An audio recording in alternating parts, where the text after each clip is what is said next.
Welcome to a deep dive into the world of nuclear physics.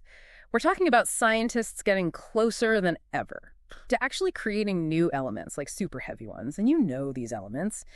They could rewrite the rules of material science as we know it. Like, seriously. Imagine crafting a spaceship hull that can withstand, like, the crazy heat of a supernova, or a nuclear reactor core that's basically invincible. That's the kind of potential we're talking about with double magic nuclei. To really understand why these double magic nuclei are such a big deal, we got to talk about the island of stability. It's like this hidden realm on the periodic table where these super heavy elements are predicted to exist and potentially lasting far longer than anything we've ever seen. What's really cool here is that for decades, we thought we knew the limits of nuclear stability, but this research just throws those assumptions out the window. It's like finding a whole new continent on the map of matter, right? Exactly. And our guide on this expedition is a paper by Professor Fengshuo Zhang and his team.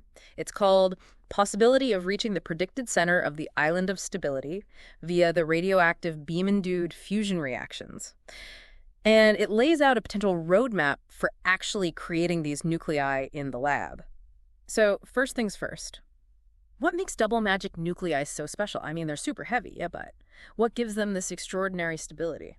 If you look at the nucleus of an atom, that dense core packed with protons and neutrons, in most super heavy nuclei, the forces between these particles lead to very rapid decay, making them incredibly unstable. Oh, they're like ticking time bombs, just waiting to fall apart. Yeah, exactly. But with double magic nuclei, there's something different happening. It all comes down to the specific numbers of protons and neutrons they have. Okay, so these magic numbers, what makes them so magical? Well, these magic numbers correspond to very specific configurations within the nucleus, where the protons and neutrons are arranged in a way that creates an exceptional balance of forces. So it's not just about adding more and more protons and neutrons, it's about adding the right ones in the right arrangement. Precisely. And when you hit that sweet spot, you get a nucleus that's super stable, potentially lasting for years, centuries, or even millennia. It's kind of like finding the perfect architectural blueprint for a skyscraper that can withstand any earthquake. Wow, that's amazing. And this stability is what makes them so fascinating to scientists, right? It opens up a whole new world of possibilities. This paper by Professor Zhang seems to be offering some real hope of actually creating these double magic nuclei. They focus on using radioactive ion beams. Can you tell us a little more about those and how they come into play?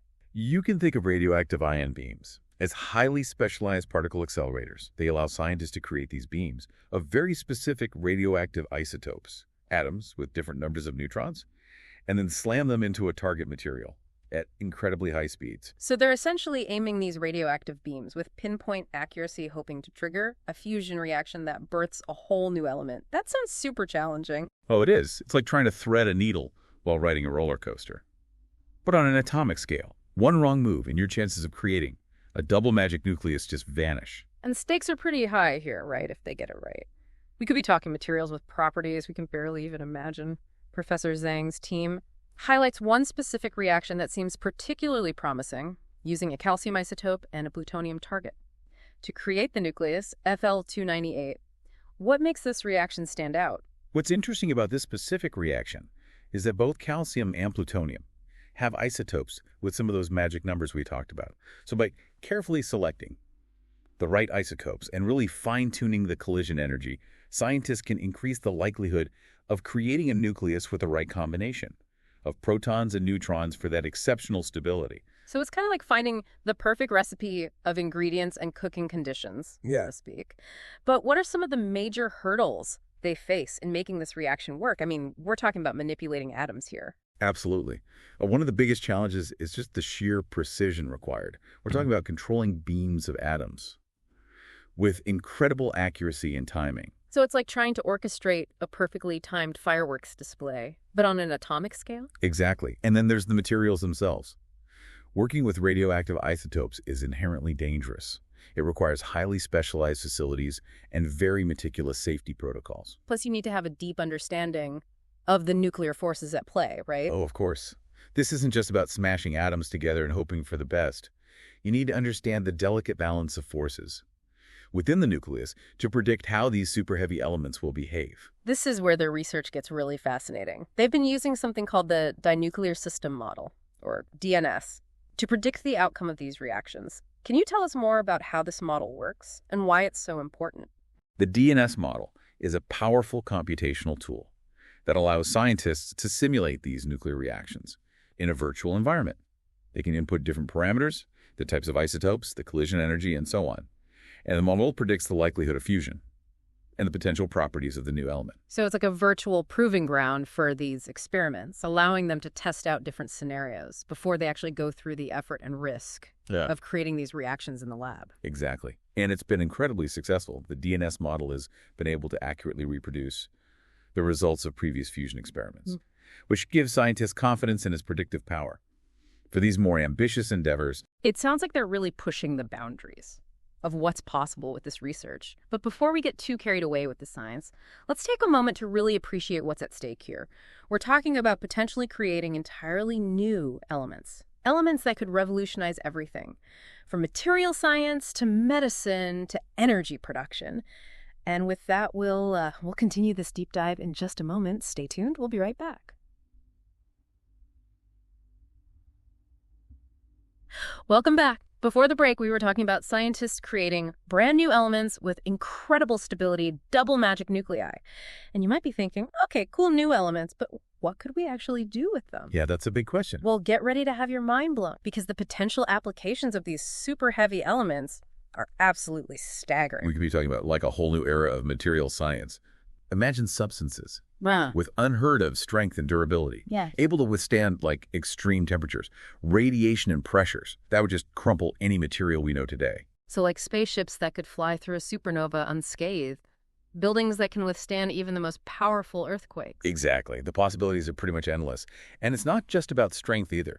These materials could have unique electrical and magnetic properties, leading to breakthroughs in electronics, superconductors, and who knows what else. It sounds like we're talking about a technological revolution, on par with the discovery of plastics or the invention of the microchip. Potentially, yeah. Let's dive a bit deeper into some specific areas where these super heavy elements could make a real difference. First up, nuclear energy. How could double magic nuclei change the game in this field? Well, imagine nuclear reactors that are way more efficient and safer and produce much less radioactive waste. That's the promise of double magic nuclei. Their stability makes them ideal for controlling and harnessing nuclear reactions, potentially leading to a new generation of cleaner and more sustainable nuclear power. So we could be talking about a future where nuclear energy is not only clean and safe, but also incredibly powerful and efficient. That would be a total game changer in the fight against climate change. For sure. Now let's shift gears to the world of medicine. You mentioned earlier that these super heavy elements could have applications in this field. What kind of breakthroughs are we talking about? Think of highly targeted cancer therapies that deliver radiation directly to tumor cells with pinpoint accuracy, minimizing damage to healthy tissue. Or imagine new imaging techniques that allow doctors to see inside the human body with like way more detail than ever before. So we could be talking about treatments that are more effective, less invasive, and have fewer side effects. Exactly. That would be a huge leap forward in medical care. Absolutely. And these are just a few examples. The potential applications of these super heavy elements are so vast that we're only just beginning to explore them. It's truly awe-inspiring to think about the possibilities.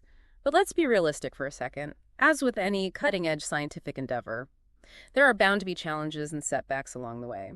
What are some of the major hurdles that scientists still need to overcome before we start seeing these real-world applications of double magic nuclei? One of the biggest challenges, as we talked about earlier, is just the sheer complexity of these experiments.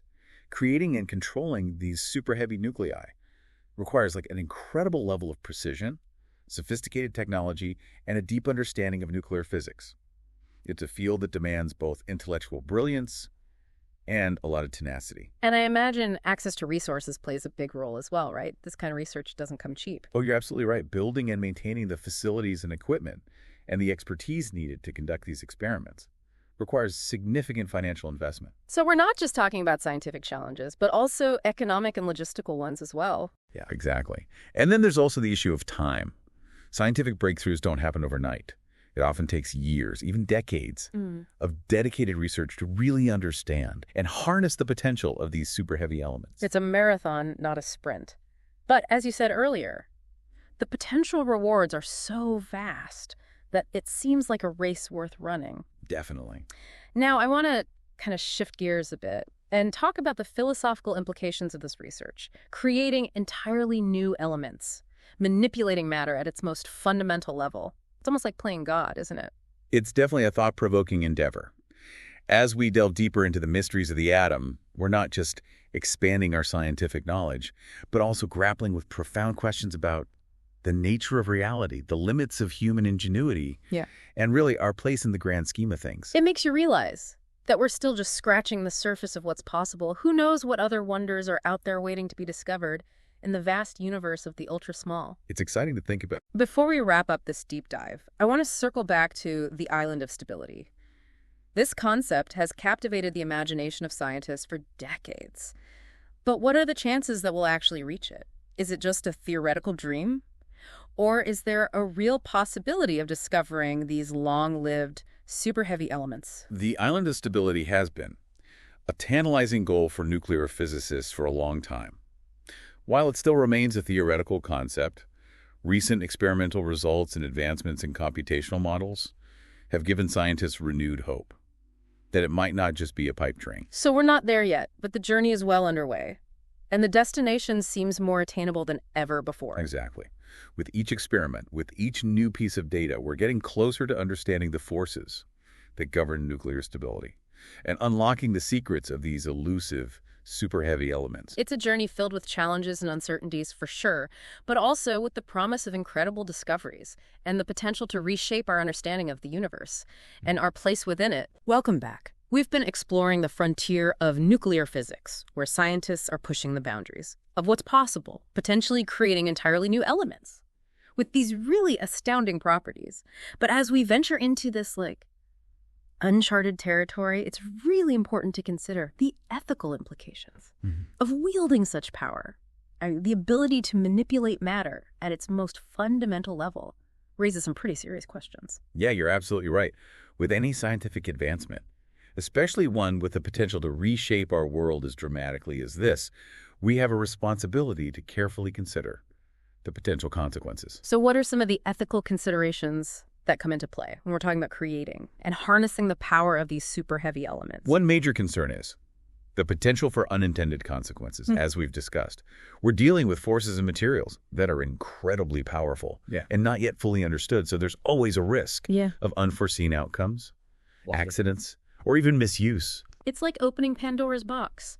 We need to be prepared for the possibility that we might unleash something we can't control. Exactly. And that's why it's so important to proceed with caution, to have really robust safety protocols in place, and to engage in these open and transparent discussions about the potential risks and benefits of this kind of research. It sounds like we need a global conversation about the ethical guidelines for manipulating matter at this level. I think that's a great idea. Another ethical consideration that comes to mind is the question of access and equity. So if we actually succeed in creating materials with these amazing properties, who will actually benefit?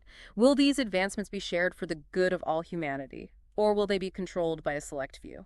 That's a really crucial point. It's essential to ensure that these discoveries don't worsen existing inequalities or create new ones. We need to really think about the potential economic, social, and political impacts of these technologies. Try to create a future where everyone benefits from these advancements. It sounds like a tall order, but it's definitely a conversation we need to have. Now, beyond these practical concerns, there's also this deeper philosophical dimension to this research, creating entirely new elements that never even existed before on Earth. It challenges how we understand what it means to be human, doesn't it? It really does. This research kind of forces us to confront some really big questions about the nature of reality, the limits of human ingenuity, and our place in the universe. It's a humbling reminder that we're still just starting to understand what's out there, and that there's just so much more to discover. It makes you realize that science isn't just about cold, hard facts and equations. It's also about wonder, exploration, and pushing the boundaries of human knowledge and understanding. As we wrap up this deep dive into the world of double magic nuclei, I want to leave you with this. Imagine a future where we can create materials that are stronger than steel, lighter than air, and able to withstand the harshest environments imaginable. Imagine a future where nuclear energy is clean, safe, and practically limitless. Imagine a future where medical treatments are so precise and effective that they can cure diseases that are considered incurable today. That's the future that this research is pointing towards. It's a future filled with both immense potential and serious responsibility. It's a future that we, as a species, will need to navigate with wisdom and foresight and deep understanding of the ethical implications of our actions. Thanks for joining us on this incredible journey. Keep exploring, keep questioning, and never lose that sense of awe and wonder that drives us to understand the universe and our place in it as a